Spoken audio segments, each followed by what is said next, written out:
So Hare Krishna everyone. A very warm welcome to our class on the Nectar of Instruction, which is a verse by verse study course.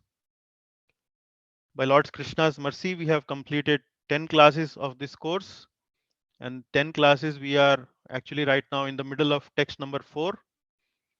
But this week we have decided to do a quiz on preface of this book, text number 1 and text number 2. Overall, this is our 11th class, but this is the first quiz that we are organizing on the Nectar of Instruction. I will start with the Mangalasharan prayers.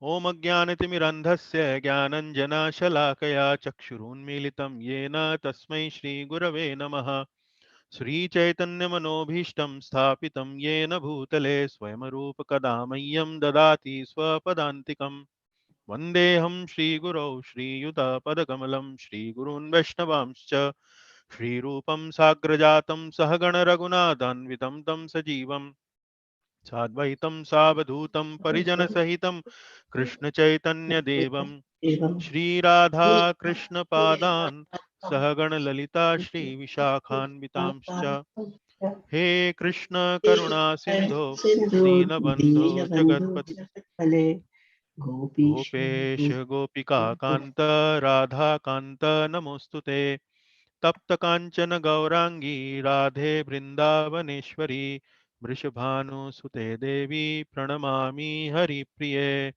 वाञ्छाकल्पतरुभ्यश्च कृपा सिन्धुभ्य एव च पतितानां पावनेभ्यो वैष्णवेभ्यो नमो नमः। जय श्री कृष्ण चैतन्य प्रभु नित्यानंद श्री अद्वैत गदाधर श्रीवासादि गौर भक्तवृंद हरे Krishna Krishna Krishna Hare Hare Hare Ram Ram Ram Hare Hare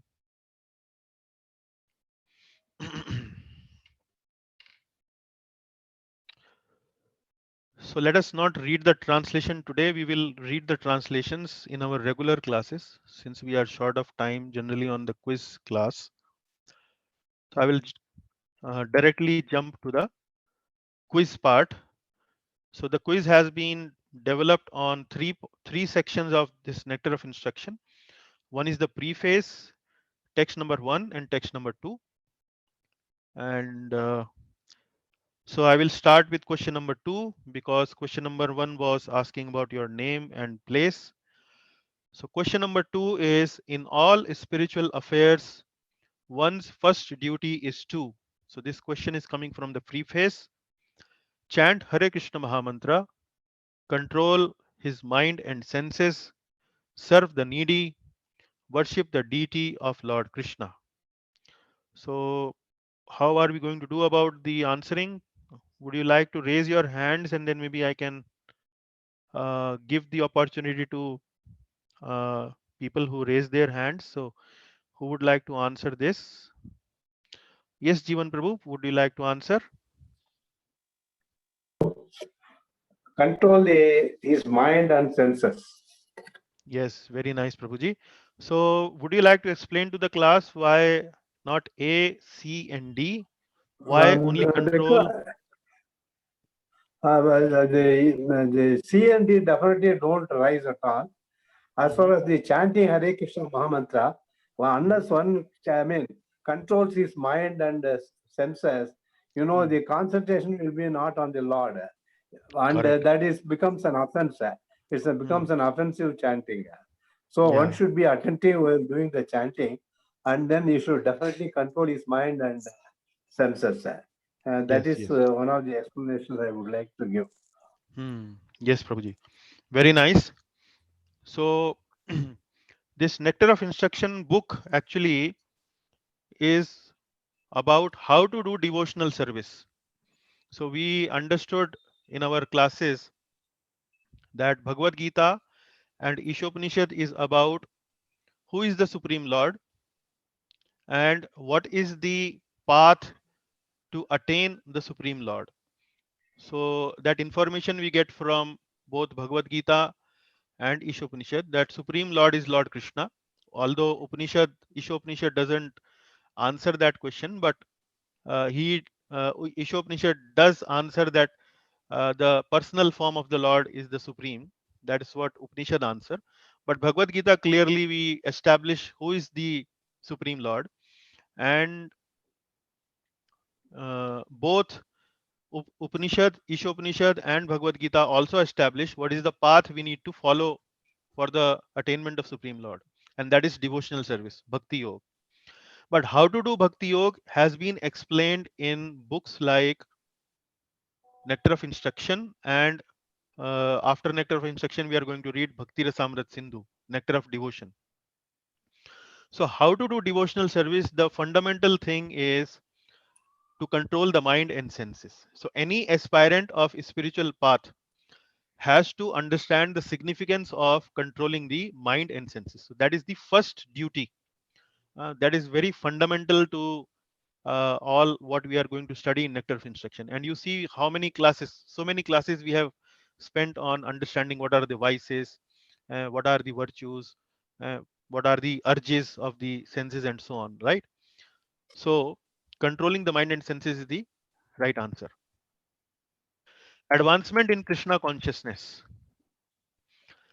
Advancement in Krishna consciousness depends on the dash of the follower: intelligence, qualification, nature, attitude. So, who would like to answer that? What is the correct answer? Anyone would like to volunteer? Okay, Hare attitude. Krishna, Prabhuji. Yes, Ishwar Prabhu, would you like to answer? But if madam wants it, I withdraw and I will take up some other. Okay, okay. Sita ji, would you like to answer? Sorry, Prabhuji, I interrupted you. It's the attitude, Prabhuji. Yes, Mataji, very nice.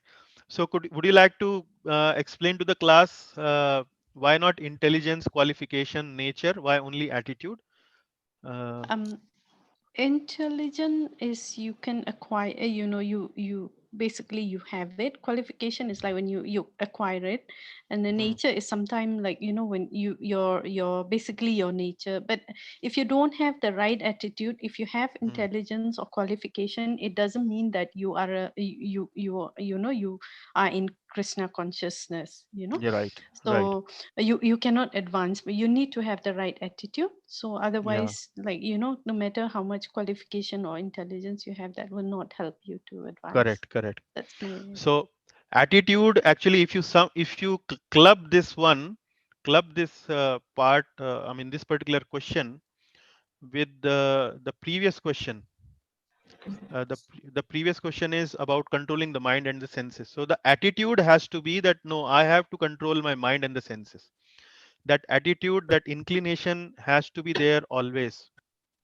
So that is why this attitude thing is really very, very important. So the correct answer is attitude. Now let me also bring your attention to the commentaries that various acharyas have written on Nectar of Instruction. So one of the commentaries is written by Srila Bhaktisiddhanta Saraswati Thakur, who is the spiritual master of Srila Prabhupada. So his commentary is named as Anuvritti Tika. Anuvritti Tika. So vritti actually means what? Vritti means inclination. Vritti means attitude. So you can see how that the title of their commentaries actually is also emphasizing on attitude. What should be our vritti? What should be our inclination? What should be our attitude? So that is why advancement in Krishna consciousness depends on the attitude of the follower. Unless we have the right attitude, no, I have to control my senses. I have to be enthusiastic. I have to actually do uh, follow the rules and regulations. I have to uh, do all those things that are necessary for my devotional service. So that attitude certainly helps. Okay. Next one is best way to gather experience. How does an intelligent person gathers experience? By hearing from scriptures, by seeing others undergoing suffering, by actually suffering themselves, by one's own intelligence. So how would you like to answer that? Hare Anyone Krishna, would like to? Prabhuji. Yes, Ishwar Prabhuji, please. I think the answer lies at number 1 or A, by hearing and reading from scriptures and law of books. Law Yeah. books, that the real atonement of our sins can come through our awakening the dormant Krishna consciousness by following regulative principles for Krishna consciousness, like illicit sex, then desisting from eating meat, intoxication, gambling, etc. They have to be avoided. The basic thing is to serve the Lord as per guidance of the bona fide spiritual master, and also associating with the pure devotees. That is the real help that will Yes, Prabhuji. that will come So, as an experience. yeah. So you are right, but how do you compare option A with option B, C, and D? So by seeing others undergoing suffering, also somebody can learn and gain in, and apply in the life, isn't it? Isn't it possible? Yes, So yes, why you yes. think hearing from scripture is better than B, or it is better than C? Why do you think so? I think the wisdom that we derive from scriptures, which we take as gospel truths, words from the mouth of Lord Sri Krishna. So there is hardly a scope that we'll miss on these scriptures. The other things are subjective. Somebody may be affected, may not be affected, because every person has his own way of analyzing things. But scriptures are already, they stand analyzed, endorsed, and I think something which we take as gospel truth, and we like to believe it. So intelligent person understand the authority of the scriptures. Yes. So when he Vedic knowledge, understands, Prabhu. sorry, Prabhuji. Vedic knowledge, that is that. Yeah. So the intelligent person is that one who understands that scriptures are really authoritative sources of knowledge. And if I understand the scriptures, actually I can understand how to lead my life. So a less intelligent person would be that who would not regard scriptures as very authoritative, or rather he would take the learnings from scripture to be less important. And such a person, because he does not like to hear from scripture or read from scriptures, he would think that, okay, such a person might learn by other ways, by undergoing the suffering of by undergoing suffering himself, or by seeing others suffering, something like that. So these people are also learning, but they are less intelligent. So once we understand that, for example, stealing is not good, if we simply hear and don't steal, that is the most intelligent person. The second grade is that he saw somebody steal and went into the jail. He's second category intelligent person. Then the other person is that who saw the other person stealing and going to jail, still did not learn, but when he himself stole and went to jail, then probably he learned. And the last category is that even after going to jail, somebody doesn't learn. That is the fourth class, or the most degraded kind of person. So the most intelligent is having faith and understanding that scriptures are authoritative, and simply by hearing from scriptures, one molds his life accordingly, and has to face less and less difficulties, and mostly he is beneficial all the time. So correct answer is by hearing from scriptures. Yes, Prabhuji. Prabhuji, Can you also can I say, add one more thing? Prabhu, Yeah, can Venkova you Prabhu. also Yes, Jivan Prabhuji, just give me a minute. I'll just check with Venkova Prabhu. Yeah. I'm sorry, no problem. No worries. I'll come back to you. Yes, Venkova ji. Prabhuji, I would like to share something based on the classes that I've attended. Probably the other options are from the experiences that we have from our senses. And our senses are like not perfect. And whereas the scriptures are from God. Which is from the perfect Godhead. I mean, these are like in the form of Shrutis and this thing. So correct. So that's one of the reasons, like, we have to follow the scriptures, which is from the right source. And the other things are from our sources, like, I mean, from our senses, like eyes and all those things. So we cannot even and that's since they are not perfect. Yes, Prabhuji, I agree. Very correct. Thank you very much. Yes, Yes. that's a nice point. Yes, Jivan Prabhu, you like to add something there? The same thing. We are subjected to 4 types of. We are subject Correct. to illusion. Yeah. Then we Okay. can. I mean, as Prabhu was mentioning, our imperfect senses. We are likely Yeah. to commit mistakes. The first lesson was that. So all Yeah, these yeah. things. So whatever we hear from scriptures or the Vedic knowledge, that is the correct thing. I mean, I wanted to add that point, Prabhu. Yeah. Yes, Prabhuji. Thank you very much. Okay. Real atonement. What does real atonement involve? Performing some pious activities, making a confession that I have committed a sin, coming to real knowledge or Krishna consciousness, by performing some penance. So anyone would like to volunteer for that? Answer that. Hare Krishna, Prabhuji. Yes, Prabhuji. It is involved by making sincere efforts to awaken the dormant Krishna consciousness. And that is possible through real knowledge and becoming a pure devotee. Yeah. So why do you think that is real atonement? Why do you think that is a real atonement? What happens by coming to real knowledge or Krishna consciousness that we call this as real atonement? What exactly happens in that process to call it real atonement? We follow the nuances of Krishna consciousness. We adhere to the rules and regulations and follow scriptures in the true sense. And once we are on the road to Krishna consciousness, then the faltering here and there won't happen. So to be aware that I am Krishna consciousness makes me aware that I am on a right path and I must pursue it till its logical end. Yeah, I would say that answer is I don't challenge that answer, but I would like to know or hear a little more, I would say, connected answer. Say, why would we do atonement? Prabhuji, First of all, can I respond to that?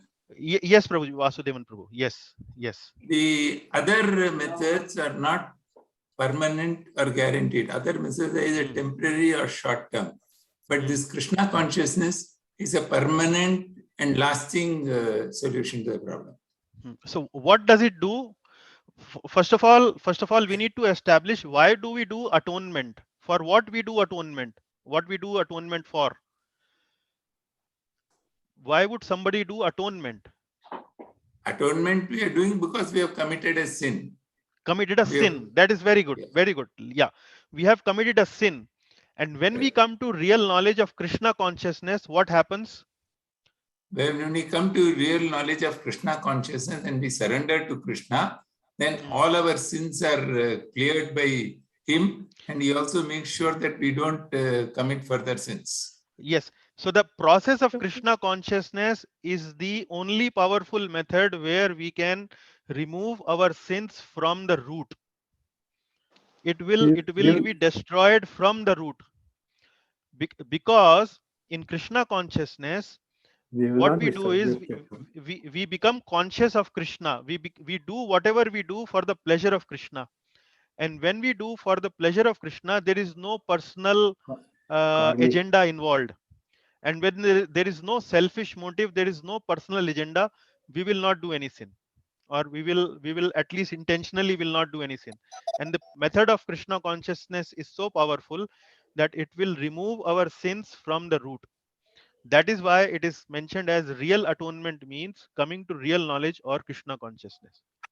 Can we modify this statement, Prabhuji, by saying atonement means course correction, correct course correction, isn't it?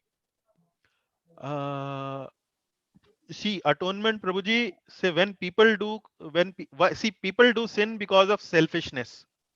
They want something for their pleasure, and that because they want something for their pleasure,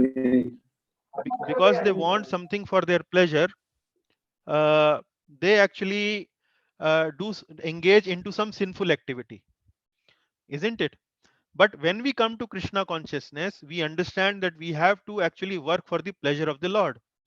So slowly and gradually, we start losing pleasure in enjoying ourselves. Rather, we start developing pleasure when we serve the Lord, when we serve Lord Krishna, uh, according to the teachings he has given to us in his books through spiritual master and so on. So when we don't actually really act for our own agenda, there is no question of doing sin. If there is an employee in a shop and that employee in the shop is always working to please his manager or his employer, he will not do any wrong deeds. He will not steal anything. He will not come to the office late, or he will not be lazy in performing his duties. So where is the question of any sin?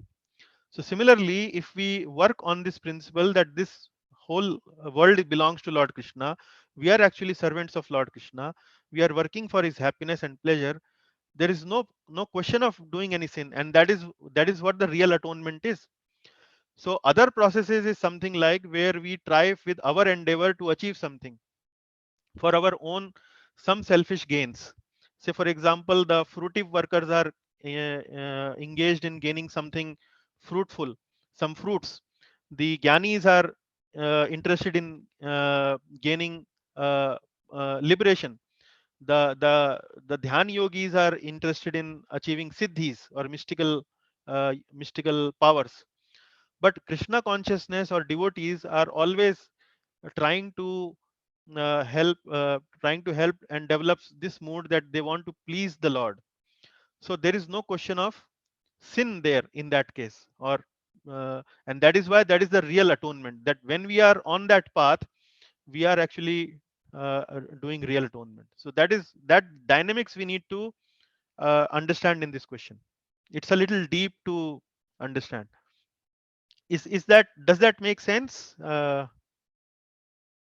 Does that make sense, or was it a little too philosophical?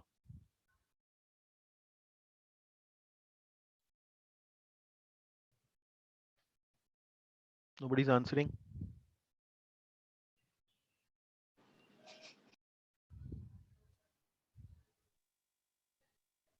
Yes, Ishwar Prabhu, you want to say? No, it's clear now. The only thing that I should have included it is why at all we need atonement, and that was the right Yeah. answer given by Prabhuji. Very correct. Very correct. Yes. Okay. So we move to the next one. Controlled speech. The meaning of controlled speech as conveyed by Srila Rupa Goswami advocates self-imposed silence, that is Maun Vrat, the positive process of Krishna Katha, gradual training, all of the above options. So who would like to answer?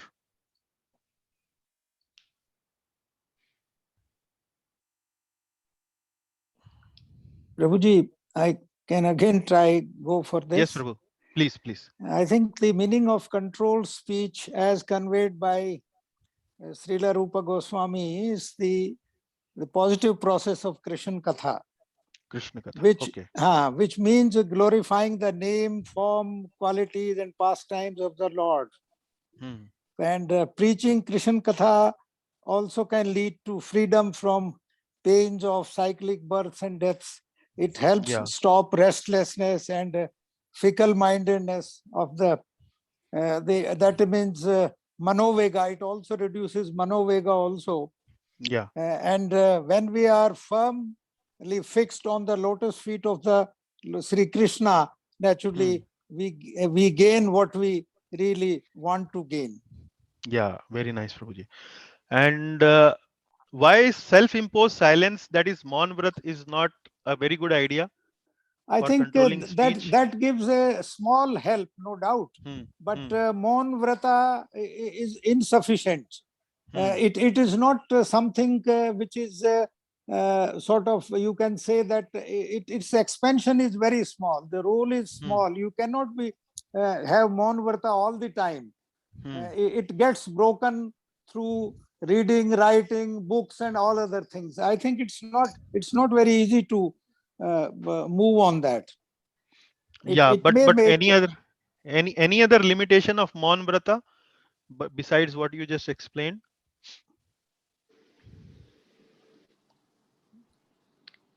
It can be construed as weakness also, Prabhuji. For instance, if someone is blaming a devotee or making some statements which are against anti-Krishna, for instance. Yeah, that's a good argument. That's a good argument. But actually I'm looking a little more fundamental reason for why Maun Vrata, just to practice controlled speech, is not a best of the ideas. Certainly it will help to some extent. It's why only artificial way of suppressing ourselves. It's not natural. So whereas when you do Krishna Katha, your speech, you are channeling into a energy. You're not trying to suppress it artificially. Maun Vrata is artificial suppressing, and you can't stop your thoughts. Even if you're doing Maun Vrata, your thoughts still going on. Like your thoughts are going on. Yes. Thoughtlessness is also a thought. Thoughtlessness is also a thought. Correct. Yes. So whereas in positive Krishna Katha, you are channelizing it positively. Yes. So the fundamental. Yes, Sitaji, please go ahead. Sorry, and expressing and engaging is also part of the, like if you don't express or engage, then that means that you can't. I mean, it is difficult to control, isn't it? Yeah, it bottles up. So see the idea is, the fundamental reason is that soul is always active. The nature of soul is to act. If you suppress it, then it is unnatural for the soul to suppress its feelings and its actions and so on. So in self-imposed silence, that is the problem. But when we engage the tendency of soul to act in some positive way, like in Krishna Katha, that is something, the best way to control the speech. So we speak, but we speak something which is beneficial for our own spiritual advancement, and the best speech is to speak something about Lord Krishna. That all automatically our speech will get controlled. We will be satisfied that we are getting this desire to speak. That satisfaction will be there at the level of the body, mind, and when we speak Krishna Katha, that will also give us satisfaction at the level of soul. So complete satisfaction at all the levels of the body, complete satisfaction will be there. So that is why positive process of Krishna Katha is the best way of making a controlled speech.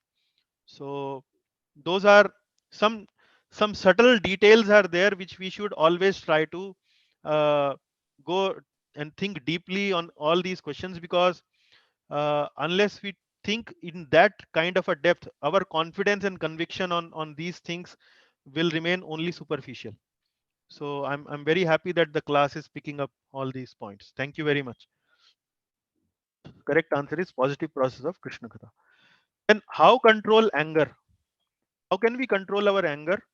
By expressing it towards those who blaspheme the Lord and his devotees, by venting out at some safe object, by counting till 100 before we start to vent out anger, by following a regular routine of exercises and watching humorous movies.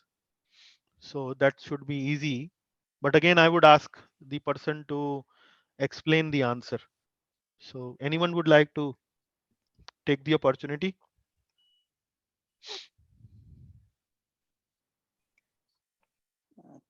Can I?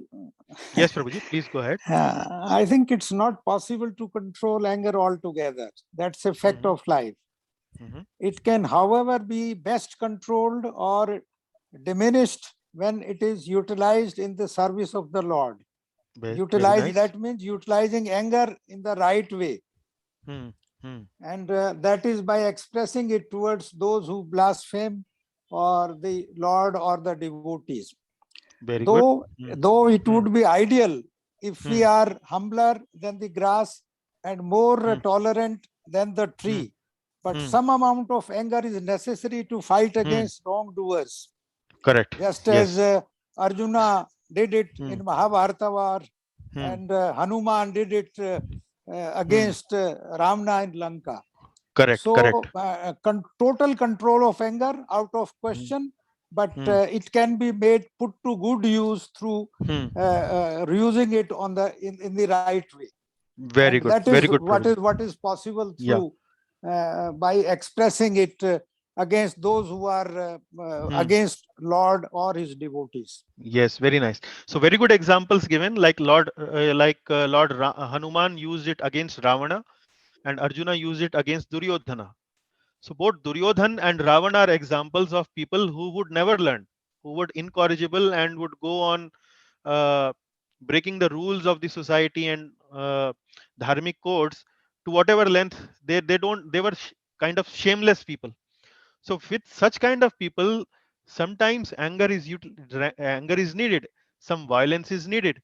So that is why it is best to express it in a dharmic context.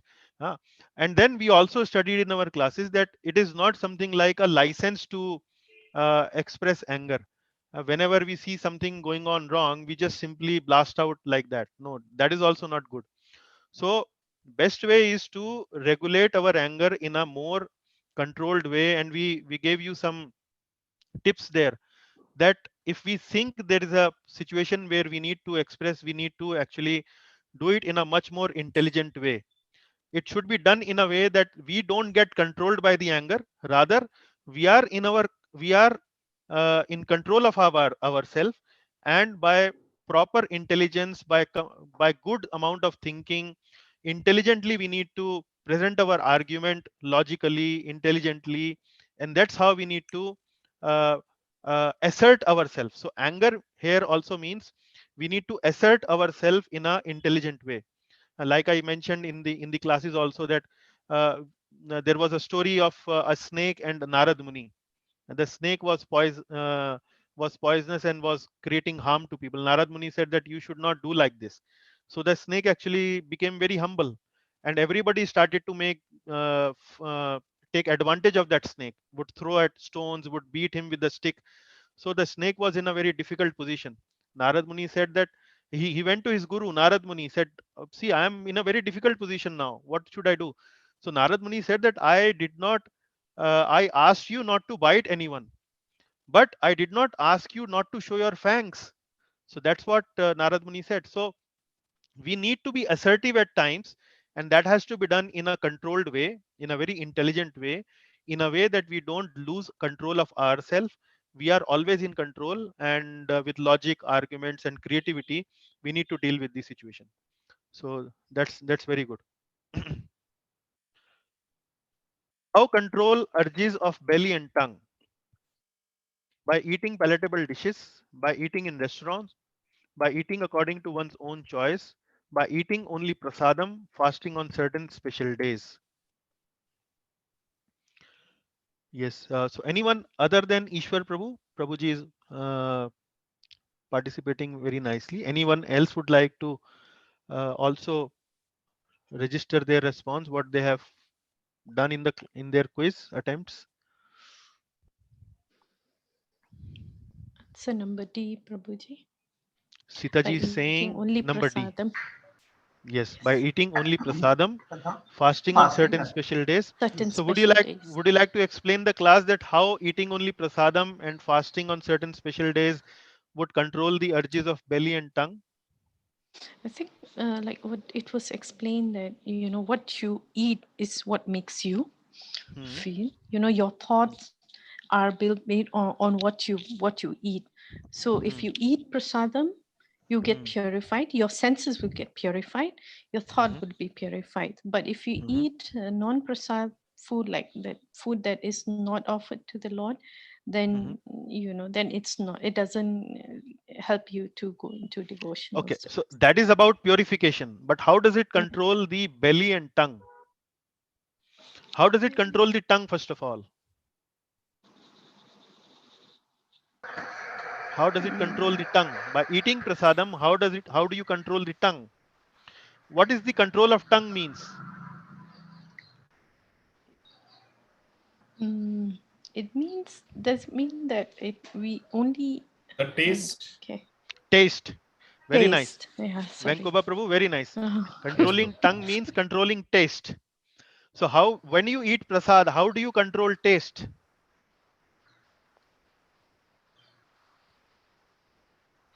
When you eat prasad, how do you control taste? How is taste controlled? Yeah, by avoiding spiciness, by avoiding Very good. Yeah, very nice. too strong By a taste, right? by avoiding rajasic and tamasic foods, isn't it? So prasadam means food prepared with a devotional consciousness, but also at the same time we don't cook anything and everything for the pleasure of the Lord. We don't cook eggs, we don't cook fish, we don't cook meat, we don't put even onion and garlics. The food should not be very hot, very spicy, and so on. So food has to be made uh, generally those dishes which are sattvic in taste, which are sattvic in uh, in their appearance and so on. So that is what we cook for the Lord. And when we cook sattvic food, our taste is controlled, our tongue is controlled. And how do we control the belly? Belly is actually more about, like tongue is for taste. What is for belly? Control of belly is for what? Urge of belly is for what? Quantity. Quantity. Very nice. So one is taste, another one is quantity. So how do you control the quantity aspect? How do you control the quantity aspect? Do not eat outside frequently. Do not attend rich people's parties and hotels and all those things. Yeah, I think that can be related to quantity, but fasting on certain special days. Yes. So when we fast, what do? We are voluntarily accepting some kind of austerity, that we will not eat food for half a day, for maybe one day, or we will only drink water, or we will only drink some fruit juice. So that will develop some kind of austerity, some kind of tapobal within us by fasting on certain special days, like on Janmashtami, like on Ekadashi. So we control the taste by eating prasad, for which there are many rules and regulations, and we control the urge of the belly by controlling the quantity, and that is by doing fasting. So we should do fasting on some special days, like festivals and uh, Ekadashi and so on. So Ekadashi is every 15 days. When we do that, we control the urges of belly and tongue. So we need to go deep into the connection between the answers and the question.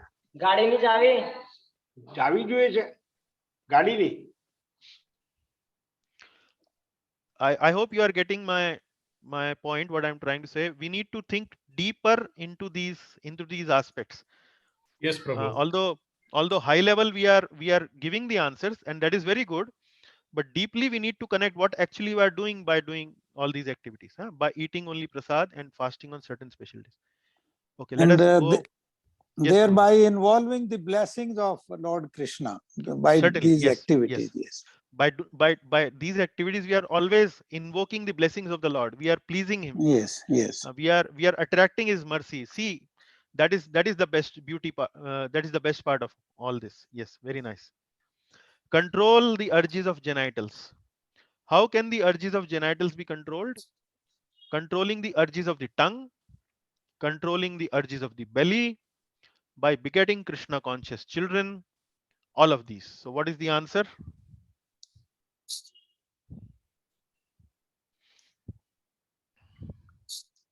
This one might be a difficult one, and I'm actually looking for. Can I speak what I have answered? Yes, Prabhuji, then please. we can. My answer to this is C. That means by begetting Krishna conscious children. And, and the answer I have written is that for a well-groomed, mature man, sexual urges can legally find proper expression through marriage and begetting Krishna conscious children. Indulging in illicit sex by using artificial means, sex outside marriage, even talking, gossiping, thinking and planning such activities run contrary to religious mandates. In case of renunciants, however, the Tyagis, even thinking about a woman or associating even in dreams is not permitted. So such a person has to be a Goswami, a master of his senses fully and finally. Yes, Prabhu, you are right. You are right, actually. But I am looking for the reference where Srila Prabhupada has mentioned about this. See, I think in somewhere in Srila Prabhupada's purport, now I am not able to find the reference exactly immediately. But what Prabhupada has mentioned is in his purport that these genitals, this tongue and the belly, they are all in one line. In one line, yes, it is one written, line. definitely, yes, yes. So if we control the urges of the tongue and if we control the urges of the belly, if we control the taste of some foods and if we control the quantity also, then also we can control the urges of the genitals.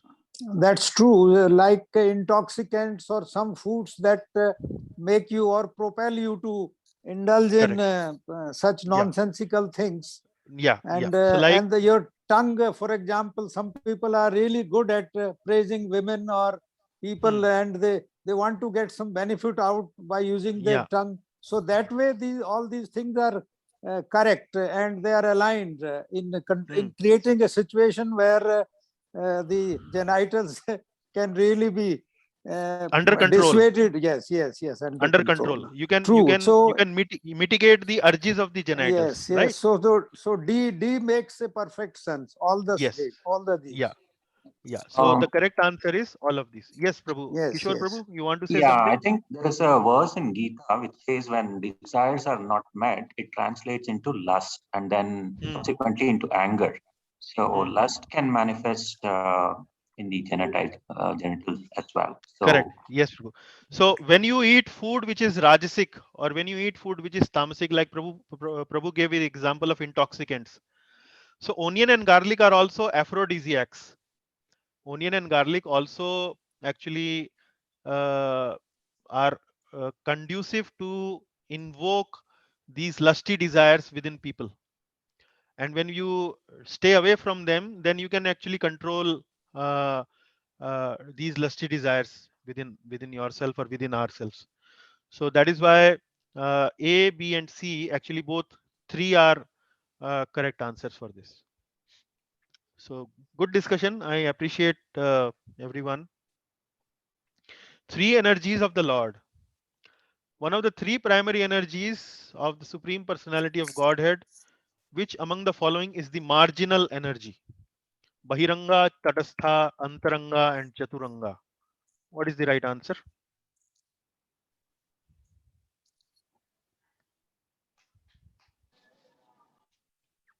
Yes. Any Pandits? Answer is B, Prabhuji. Yes, Kishore Prabhu. Tatastha. Okay. So now you need to explain Tatastha, Prabhu, to the class. Tatastha, I mean, I relate it to being the borderline, right? So borderline. Tata is like the border. So it's the border. Good. It's neither internal nor external. So it's marginal. Yes, that is marginal. So what is the characteristic of somebody who is on Tatastha, who is Tatastha, who is situated on Tata, who is Sthita on Tata, on the margin? What is the characteristic of somebody like that? He can go either way. He can become a Mahatma or a Duratma. He can go either way. Very good, Prabhu. He can either jump into the water or he can stay away on the land, isn't it? So that is the position of Tatastha. And how does it relate to our context? How does it relate to the context which we are discussing all this subject matter?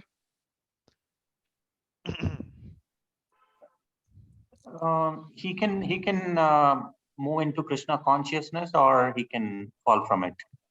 He can fall from it. Very good.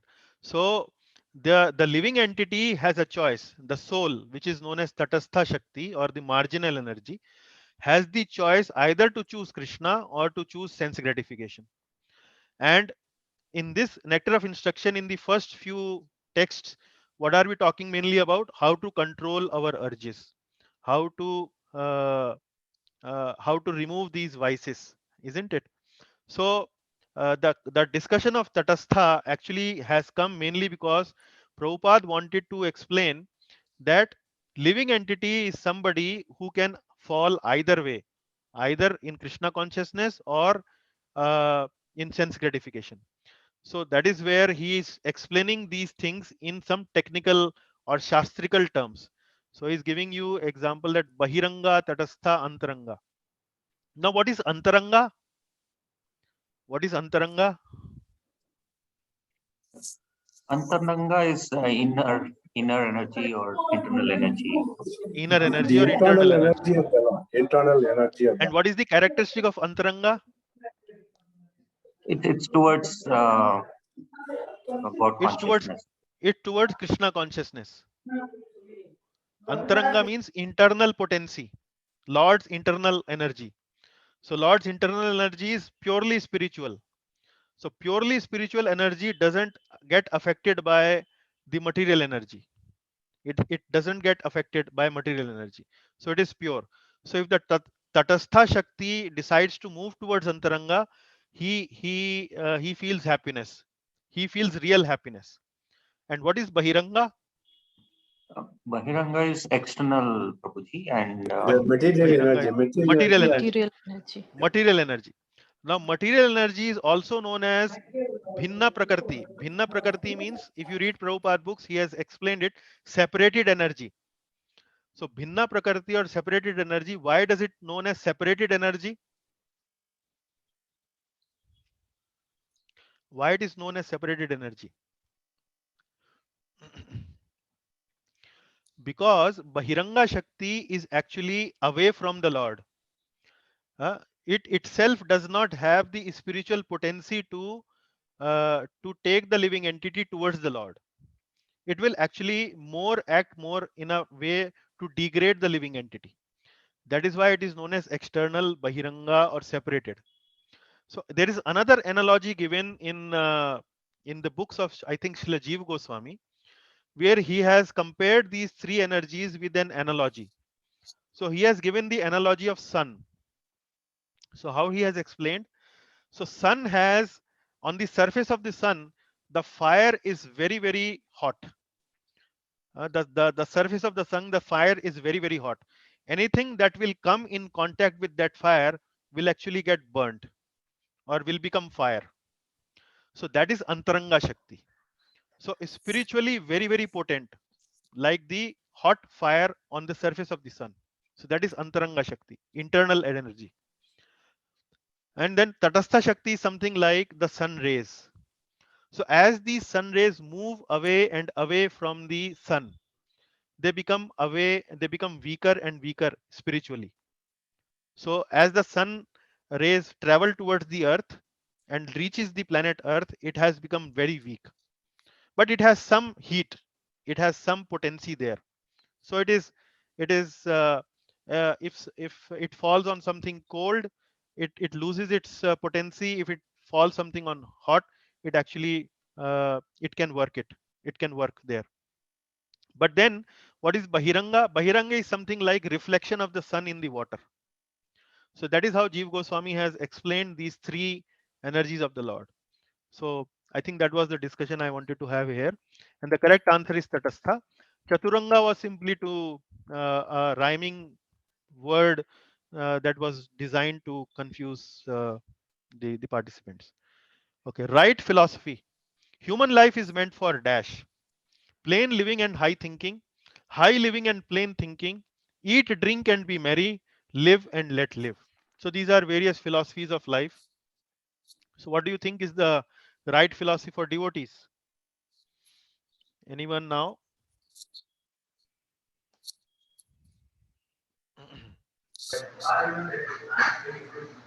Plain living and high thinking. Okay, so Sita Mataji is saying plain living and high thinking.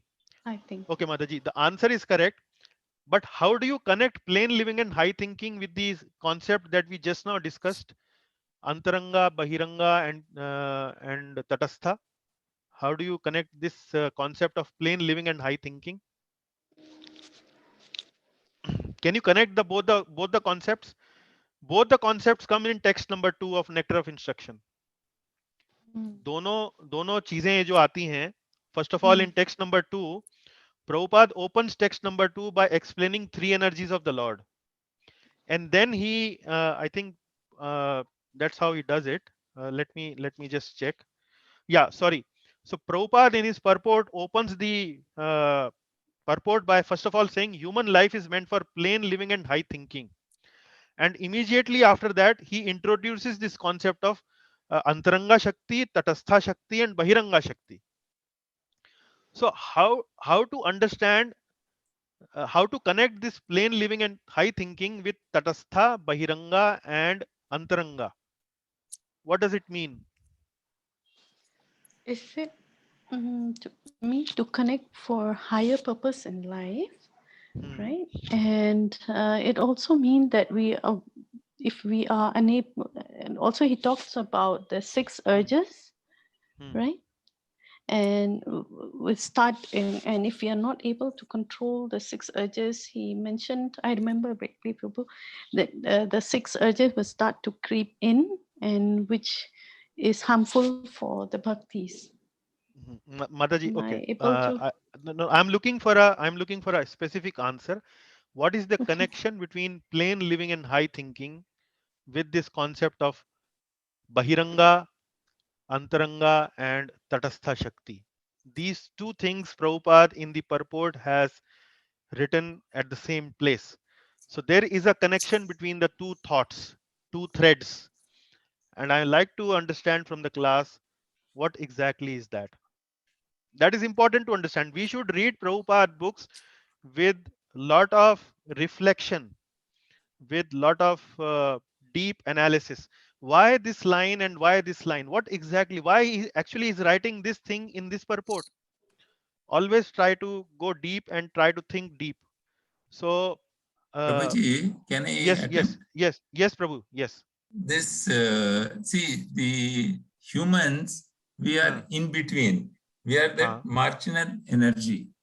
So there is Bahiranga energy, which is basically the lower or material, this thing. Antaranga is the transcendental and spiritual. Very good. The human being has a tendency, he can go either, he can go up, he can go towards Antaranga Shakti, he can go towards Bahiranga Shakti. So Very that good. is why this plain living and high thinking will take him towards that Antaranga Shakti. And that's what is the connection I am reading in this. So you almost made it, Vasudevan Prabhu, you almost made it. I would little bit more, I will add to it. See, high thinking means moving towards Bahiranga. Shakti. Right. Sorry, moving towards Antaranga. High thinking means embracing Antaranga with all our effort, with all our heart and soul. Absolutely. And plain living means accepting Bahiranga only to the extent it is required. Accepting Bahiranga or external energy only to the extent that it is required. See, limiting Bahiranga, our exposure to Bahiranga. Limiting our exposure to Bahiranga only to the extent that is needed for the conducting of bodily affairs or for our life. So that is what plain living means. See, Bahiranga's role is to drag living entity away from the Lord. So we want to say, we want to control, or we want to engage Bahiranga only in a very limited sense. And that is what means plain living. But Antaranga, we want to embrace as much as possible. And that is what high thinking means. So that is the connection between plain living and high thinking, and Tatastha, Antaranga, and Bahiranga. So that is why we need to connect these two lines together. So human life is meant for plain living and high thinking. So Prabhupada, in very simple terms, is saying we need to embrace Antaranga and we need to control or regulate Bahiranga. That is what it is saying as a Tatastha Shakti. We can also say that he wants us to move from a mundane materialistic man to a Mahatma.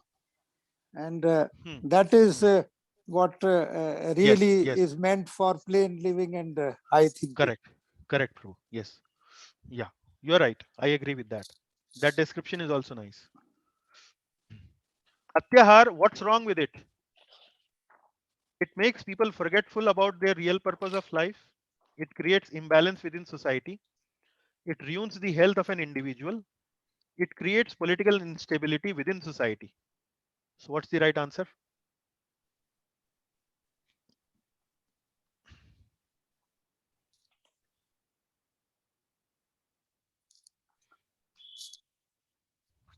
Prabhuji, if you permit me, please, I Prabhu. can.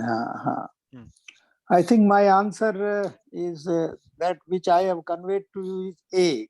It makes people forgetful about the real purpose of life, and that is going back to Godhead.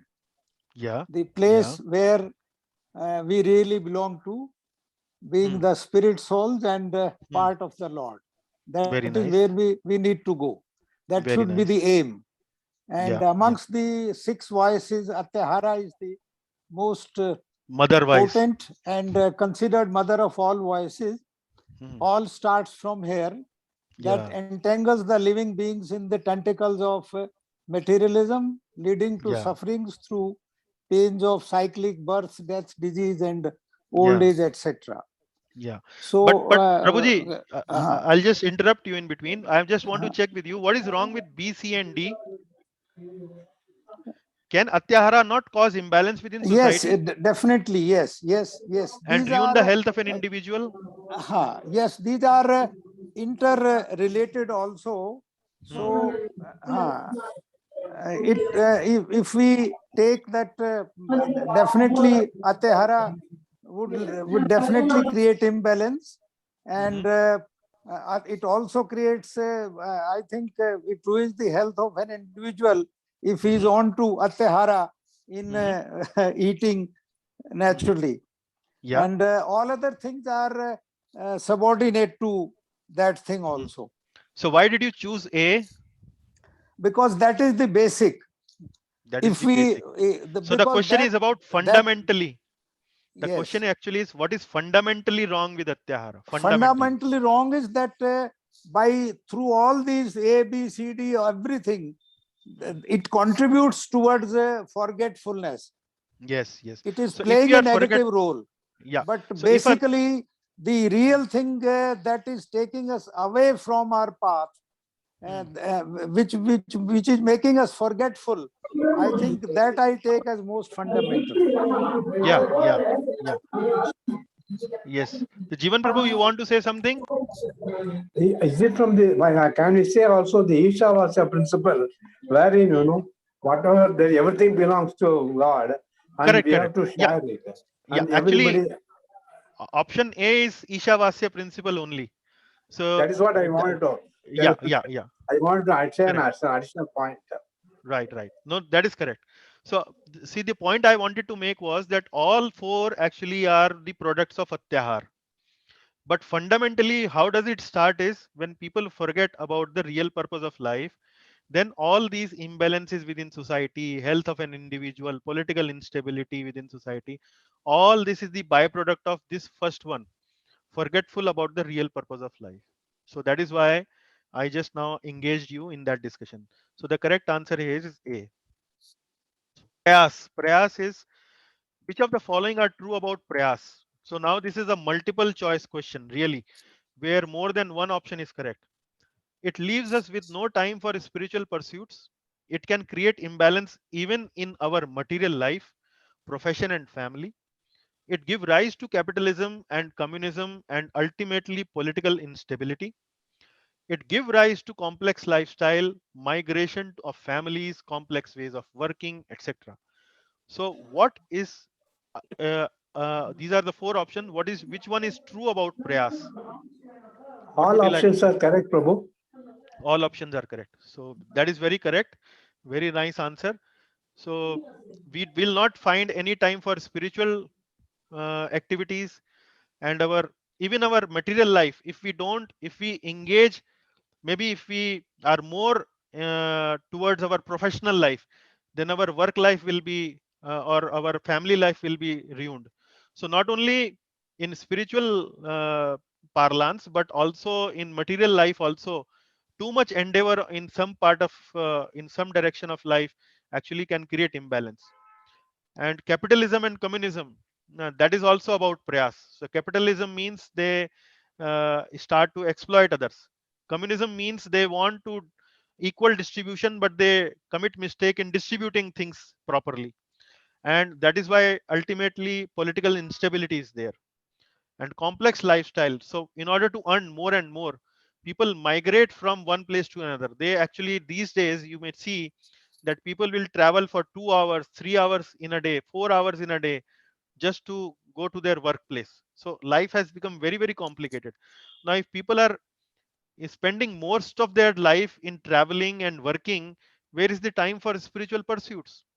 And then complex ways of working, complicated factories, complicated jobs, they are all there. So all leading to prayas. So correct It answer is, is A, B, C, it D. is same as Atyahara then. If we take Yes, the Prabhu. two, it's a, Yeah. I think, It's a mirror it's image an of extension of Atyahar. Atyahara. Yes. It's an extension of Atyahar. So we have this Okay. question Okay. also. Yes. Atyahar is the mother. So with Yes. Yes. Atyahar, it leads to prayas, and then with Right. Right. prayas, it leads to like we had we have Quite one right. question Yes. in the Yes. quiz. Yes. What Right. does Right. Prajalpa include? What all does Prajalpa include? To open factories, slaughterhouses, liquor shops, to read newspaper, magazines, novels, watching television, debating on socio-political schemes, activities like nationalism, humanitarianism, altruism, talk ill about devotees, talk unnecessarily about other devotees' failures. So what is the, so this is also multiple choice where more than one option is correct. What will you think? The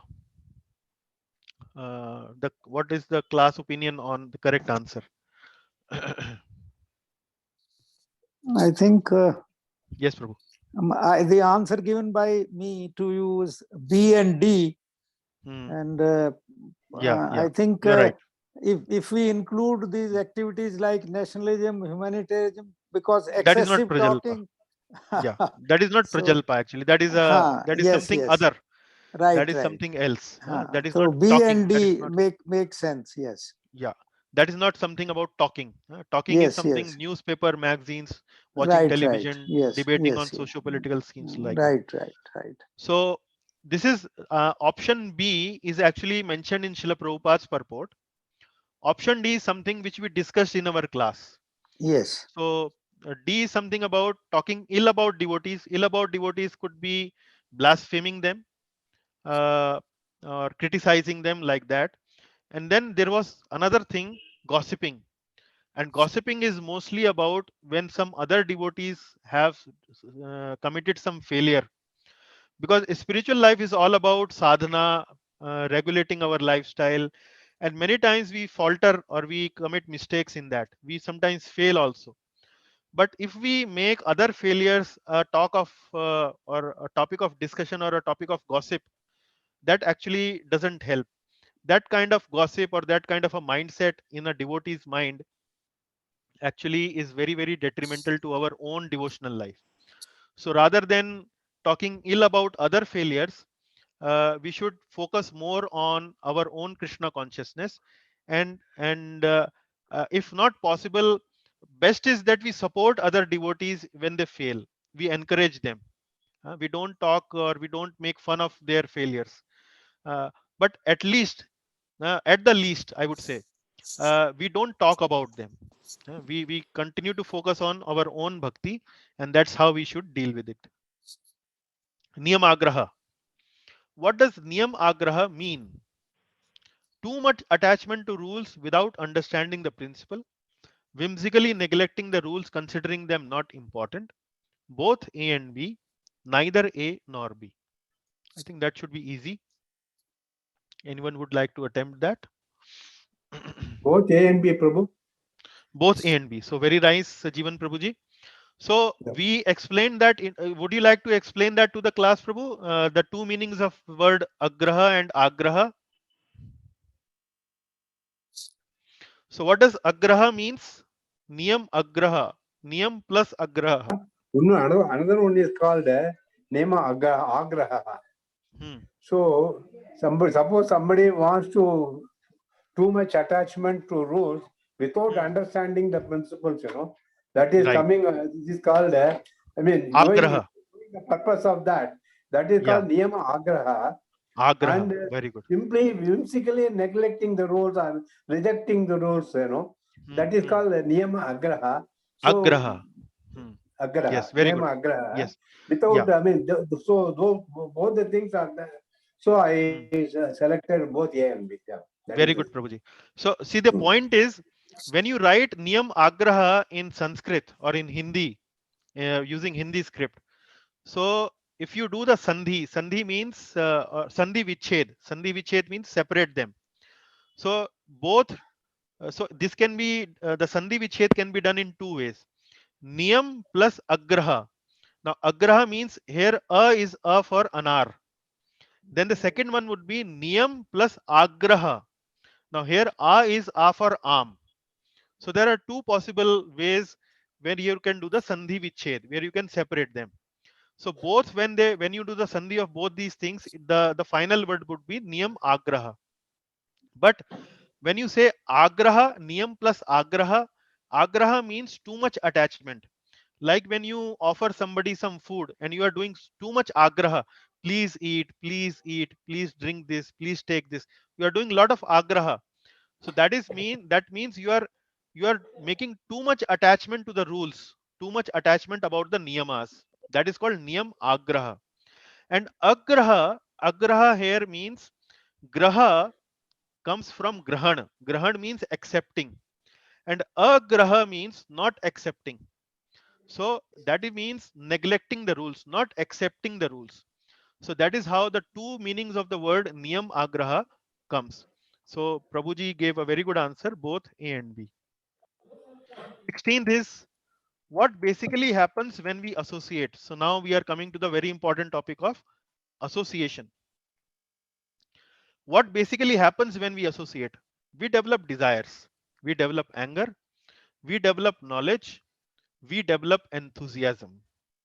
So what is the best answer here in these various options? Anyone else would like to also join the question and answering?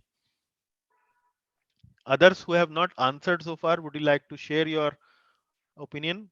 What have you answered?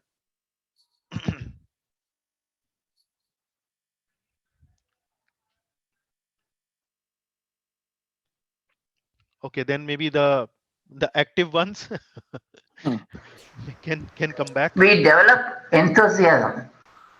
Oh, we develop enthusiasm. That is Vanaja Mataji? Yes. Okay, Mataji, thank you very much. I appreciate your participation. But okay, but let me check with others. Do you agree with the answer? Actually, your answer is not bad. Your answer in one sense is okay. But when we are asking this in the context of text number 2, then there might be a Yes, that is true. challenge. Actually, it is we develop desires. When We we develop actually worldly minded desires. people, see, Janasangha here refers to worldly minded people. So we definitely desire. Worldly minded people, we don't, we develop enthusiasm compared to that, we develop desires is the, I feel correct, there. correct. So Vanaja Mataji, you can see here the option A actually is we develop desires. So anger, knowledge, enthusiasm, these could be the products of when we associate with somebody. If we associate with an angry person, we can develop anger. If we can associate with somebody who is very knowledgeable, we can develop knowledge. If we associate with somebody who is very enthusiastic, we develop enthusiasm. But the question is, what basically happens? Fundamental level. So the fundamental level is, or a more generic answer is, we develop desires. Those desires could be good desires, those desires could be bad desires. So the fundamental principle of association is, what's happening when we do desires, or when we associate, we actually develop desires. That is the more fundamental answer. So when you come to the association of devotees, when you come to the satsang program, So what kind of desires we develop? We develop spiritual desires. We want to love Krishna, we want to serve Krishna, we want to serve devotees, we want to go for arti, we want to read scriptures. These kind of desires we develop. But we same time we go to the association of some materialistic people, we develop desires. I want to become big, I want to become famous, I want to become powerful, I want to become rich, I want to become handsome, I want to become beautiful. Those kind of desires we develop. So the fundamental answer is we develop desires. But I really appreciate coming forward and answering the question. Thank you. Bad association. Explain how bad association affect us at 3 levels: desire, intelligence, and faith. So anyone would like to answer that? Jivan Prabhu, would you like Shall to I answer? try, Prabhu? Shall Yes, I try, Prabhu. Prabhu? Yeah. Actually, a person who is in contact, actually I have taken the reference of Bhagavad Gita text number, chapter 2, text number 61, which says, Jayato Vishyan Pumsaha Sangat Teshu Bhajayate. When a person is having in contact with a sense object, here the sense object is nobody, nothing else than association, bad association. Then what happens is attachment or the desires develop. Yeah, that is fine. Desires, Yeah, that is fine, Prabhu. What I'm looking forward is a more direct answer. I understand that is coming from the verse from the Bhagavad Gita where I am just coming to that, Prabhu. I am just coming to that. Yeah. I am just coming to that because I have taken not only a reference of text number 62, I have taken the text number 63 also. So which says, I will just complete it, Prabhu. What happens is when the lust desires they develop, the lust develops. When the lust results, suppose your desires don't get completely satisfied, it becomes anger. And then when the anger, it is, suppose it gets exceeded, then delusion happens. That is in the second sloka. And then when the delusion is there, the one's intelligence is lost. Here it is also given as intelligence. And then when somebody comes to that stage, when the intelligence is lost, finally what happens is he comes to completely loses everything. He comes to the original state, that is that he completely falls down. That is the final. That is he completely falls down. He comes to a materialistic stage. That is where the complete faith is lost. So that is the thing, and the examples also were given in the class. One is that first, when the desire, in the desire stage, you gave the example of that is Kala Krishna Das from Chaitanya Charitamrita, and where he was, with a gypsy girl, he developed a fascination and all that. Finally, he could avoid it. When he came to realize it, then he was taken back. That was little serious. But the next thing is you gave this when the desires, when the intelligence is lost, as they see in the sloka, when Ajamala exam was given, he had an association with a prostitute, and then based on that, he loses all his intelligence, family, everything he lost. He lost his intelligence. Fortunately, at the time of death, he took the name of Narayana, and then he was completely saved. So the intelligence level also, there is a problem. It is more serious if it affects. The third thing is the other one is the faith. Here, the example given was Kaikeyi mantra. When they're taking the bad association of mantra, Kaikeyi took a decision even against Rama, who is considered as the personality of Godhead. So she started. She started committing a big offense. Yes, similarly, yes. associated with the atheists, such type of people, that you lose the complete faith and all that. Yes. So these are all the things I just wanted to say. No. That is very good answer. I really appreciate. That is perfectly well. So I will also quickly cover that answer, but I will give you a little bit more, slightly more details. So the point is, when we bad association affect us at 3 levels. So the first level is desire. So these are in the order of seriousness. Desire is less serious, intelligent more serious, faith is even more serious, most serious rather. So desire means we momentarily succumb to our base desires. We momentarily means we are going to the marketplace. Immediately we saw something very spicy, very delicious being cooked in some chola bhatura is being cooked, or maybe some gulab jamun is being cooked and so on. And we thought that we are having Ekadashi Vrat. But immediately we felt so desirous of that gulab jamun that we felt that no, what is the point? Let me have one gulab jamun, although we are fasting today. So we momentarily succumb and we go there and commit the action. But later we regret. We feel fallen. We feel that, oh, could I not control myself with this gulab jamun? I could have controlled and I would have done my Ekadashi well. So this is something which is momentarily, and immediately after we commit the offense or problem, we regret, or we feel that we are not morally good, or we are fallen, like that. There is a guilt feeling. So this is something at the level of mind. But more serious is when it affects us at the level of intelligence. So here two things are there. We succumb to our lower desires so deep that we are now not able to use our intelligence to see right and wrong. Now we have become attached to this thing so heavily that we have completely lost control of our vivek buddhi, our intelligence. Whenever we see something like this, or next time whenever we see gulab jamun, we are not able to control ourselves. And we although we have completely lost our intelligence, we are not able to distinguish between right and wrong, like Prabhu gave the example of Ajamil. The second thing is also about intelligence is, many times when we hear some intellectual argument that create doubt in our mind, and we digress to a wrong path. We are coming to the satsang, we are understanding what is devotional service, what is Lord Krishna, and so on. But one day we go to some association of somebody else, and there they are preaching something else. They are saying, no, there is no God. If there is God, then why would there be distress? Uh, Maybe association of atheists, where they are giving arguments in terms of there is no God. If there had been some God, then there should not be any unhappiness in the world. And we are thinking, no, this is a very good argument. If God is not there, if God is there, then why there is distress in this world? I think what Krishna conscious people are saying is not good. So here we some intellectual argument create a doubt in our mind, and we take a wrong path. In the case of desire, we feel fallen. But when we do something, when we fall at the level of intelligence, we feel superior. Oh, Krishna conscious people did not mention to me that these kind of arguments. I think the atheists are right.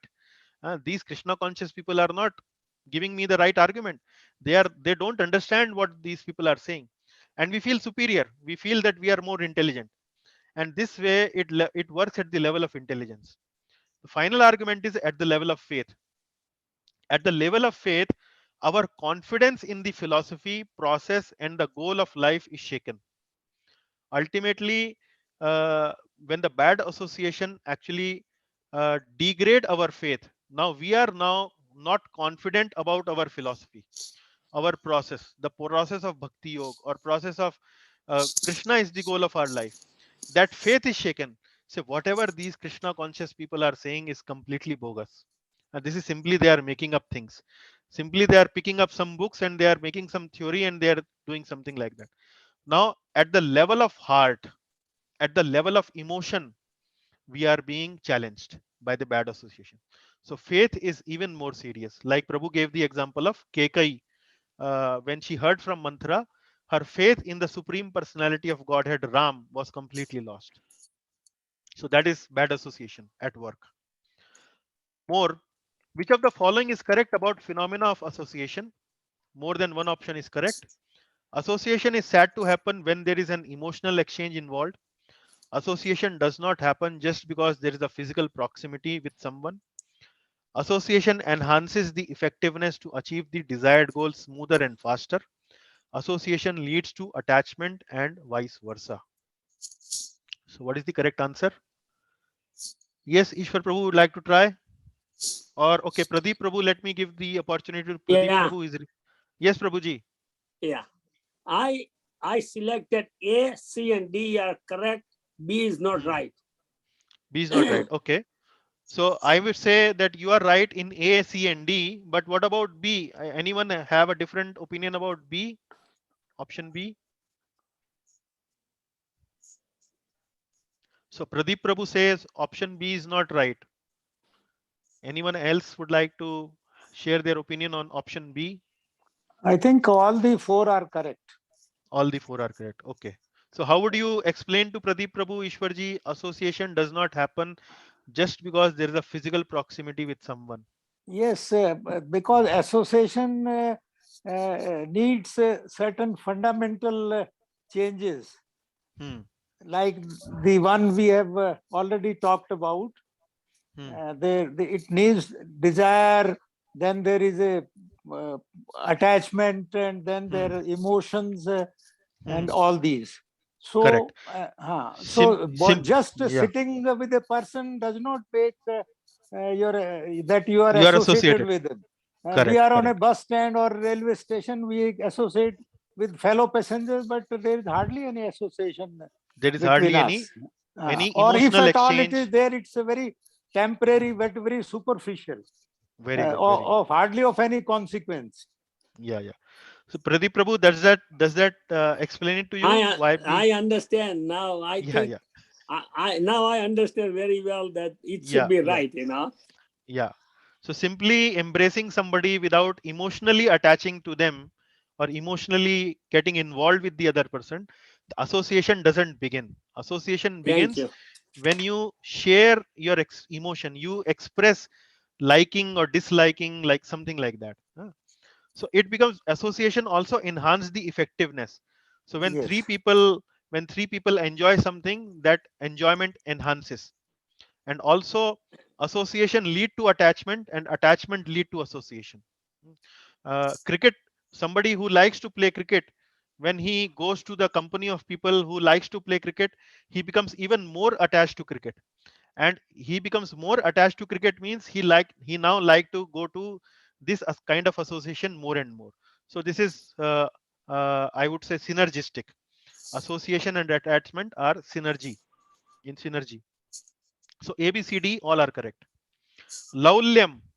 What does laulyam means? Excessive disproportionate desires for material enjoyment, impersonal liberation, mystic siddhis, attachment to rules and regulation, eating too much or too little, having affectionate feelings towards someone or something.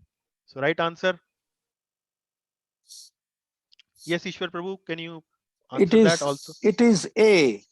It is A. Yes. So excessive disproportionate desire for material enjoyment. Okay, what is the difference between laulyam and atyahar?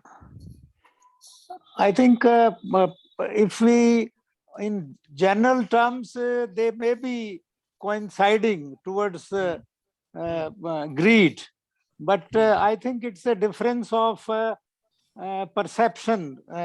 This atyahar is also a kind of it's a kind of intrinsic greed, I would say, about atyahara. Okay, and so let me laulyam is extrinsic when you are involved, because at different levels of thinking, maybe bhakti, mukti, or siddhi, all those things at those levels also. Venkoba Prabhu, you wanted to say something? Yes, Prabhuji.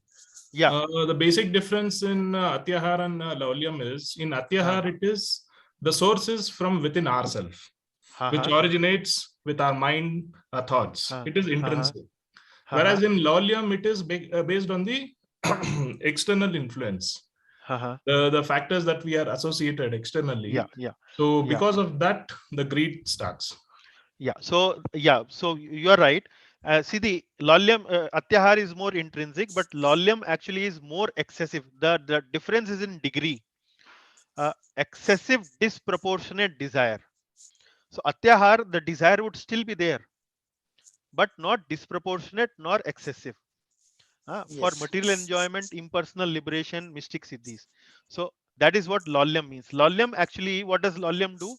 That is the subject matter of the next question. How laulyam affects? Laulyam affects our devotional life by it convinces the practitioner that practicing devotional life may not always be the top priority. It inspires us to advance more and more in devotional life. It convinces the practitioner that practicing devotional life should always be the top priority. And it degrades our devotional life due to the following too many rules and regulations. So, Ishwar Prabhu, we are short of time, so kindly volunteer. Yes, my answer is A. Correct. It convinces the practitioner that practicing devotional life may not be kept as top priority. Yeah. So that is the and the further sort of clarification will come that loyalm means messing up with our priority, the desire for Krishna consciousness.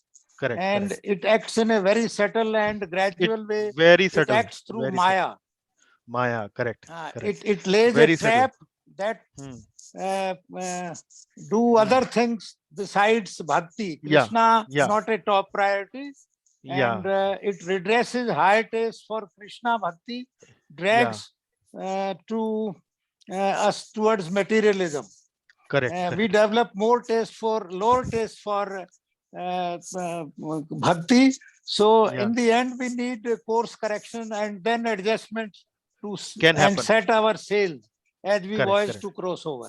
Correct. So like, for example, before coming to devotional life, maybe we like to see movies of Amitabh Bachchan and maybe one of the nice heroines of that period, maybe Parveen Bobby, Amitabh Bachchan and Parveen Bobby. We would like to see the movie of, and after we came to Bhakti, we almost lost the taste of watching those kind of movies. But one fine day, our friend invited that, come, let us go and watch Amitabh Bachchan and Parveen Bobby's movie. We thought that I have been doing Bhakti for almost 15 years now. What is the problem? Let me go to have some movie about Amitabh Bachchan and Parveen Bobby. So that is something like messing up the priority. So that's how loyalm actually acts in our life.